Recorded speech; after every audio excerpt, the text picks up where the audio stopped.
China and Taiwan laying out very different visions for the future of the island, which plans to defend its sovereignty. Meanwhile, Beijing says unification will be achieved. Those who forget their heritage, betray the motherland, and seek to split the country will come to no good end. They will be spurned by the people and condemned by history. We hope for an easing of cross-strait relations and will not act rashly, but there should be absolutely no illusions that the Taiwanese people will bow to pressure. For more, let's bring in our executive editor for Greater China, John New. John, so where does this go from here?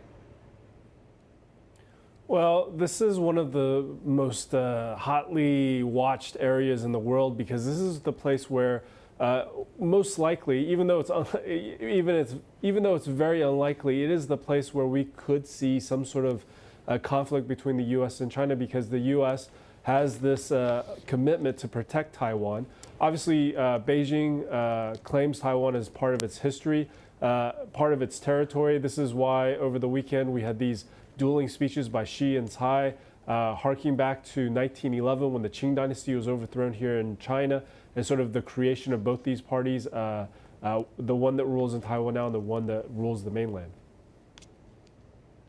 John, how unusual were those comments about reunification from Xi over the weekend?